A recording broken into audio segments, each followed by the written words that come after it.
Marian thong the ham never. Mayang tong kre excel lage. Marian special.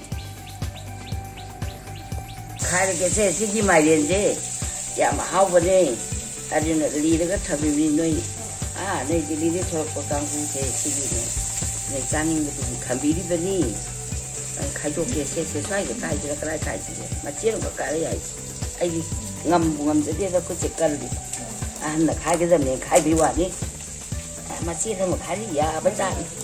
Cái máy tiền mà chết cái giảm lậu vậy. Cô hao ấp đầu như cái gì. Ngasi agi recipe si Marian thongba. Marian thongba si sana Marian si je. Adu ngasang ngange manung je lau re. Hambada sumaina. Azana koktok pirani. Kokpolora kanda piece macha oina. Semaga.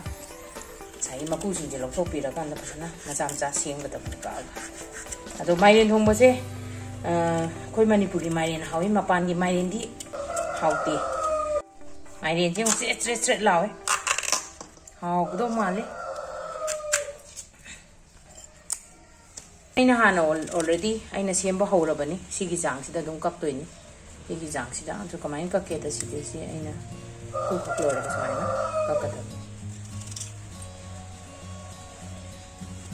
Ngay em bố bằng bậc chắc chắn tất cả mọi người ngay xí Manipur đó làm cái second recipe này anh tàu rồi hấp cho rồi chứ, thêm bao lối đấy, xí gì giảm thổ hết.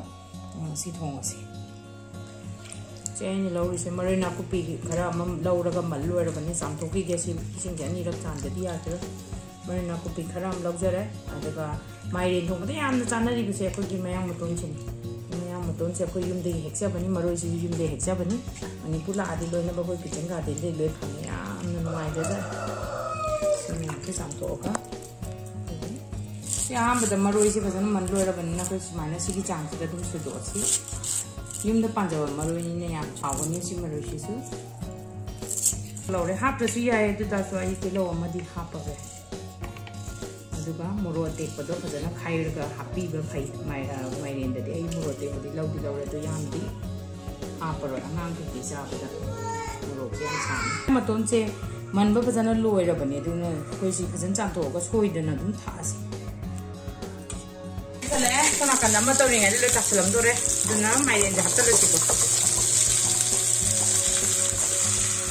अरे सीधा हाथ चले Singh size Singh मच्छा मनाओ minus कोई रगा तो ऊपर बनी अदुगा मोरोक से आती एक बार थाक पर ये हाउनिया तो आई मोरोक नाम तो कितना दी साइज़ मैं आम ना मोरोक एक बार तो खराब फजना तुम हापी अदुगा सिगी चामच अम्मा मुक्की चांदा Marian दी ऑलरेडी मचु यार बने तो जो खराब दी हापे चामच अम्मा मोरो टेक से दिखाई देना पुलप होइना दुम हापचन गरन मको बियाव nga se mako biyaw re phajana smai semdok chare duga si du hape duga phajana steam tawra se duga ai ujik si stage sida ai pressure cooker da hapchal lage duga dum mahi hapchal ase adu Marian se mahi yaw ga cha dana nang long cha ge hai kana gilas tang khai dam hapiu aduga mahi kitang yaw ge hai kana gilas achauba ani tang khai mo hapiu yung akoy gi mi gi chang ma tumina ai gi di mi ya me do Marian ju ya me do na gilas ising yam ne hap di khal pressure cooker da hapjan jara ge adu minus to da nai transfer to pressure cooker da hapjan le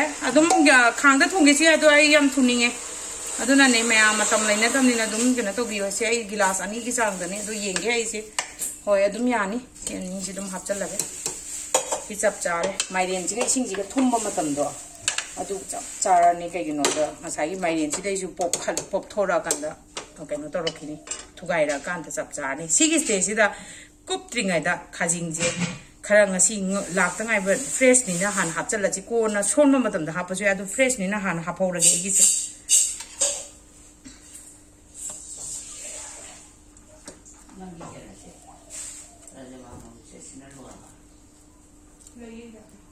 सिदा कामसी थुम हापौरसी हापगा कामसी को मनंगा थुम से खोगी चांग से सिगी पोची मचुंग इन दी चामच अहुम मु ओइदोरी अदो नुगी चांग दा नमनबा थुम से अदोम गी चाबे मचुंग इन दुम हापिरो ए मैं मुतोन तंगाइ रे सिगी जे सुखरगा सु छौब होरे तुतुतु अदुगा सिगी तंग काम थोक लोरा कांदा Marian से सिगी स्टेज दा लैरे खितंग ओलगा Masai mayen se kitang suhengi. Masai chap yung bodo mayen se khut khabai ne kitang sumaina namdharaga khara suhengadadini. Aduga maroi mapang khaksalasi sigi tesida mayam bodo masai mayam khaksalasi.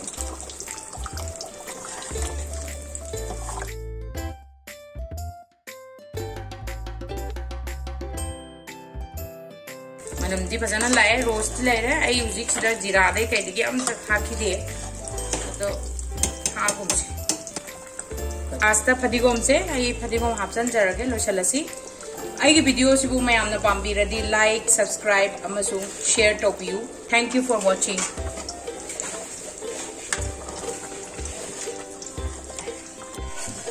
mayam tumung sare uzi stop to ursi mayam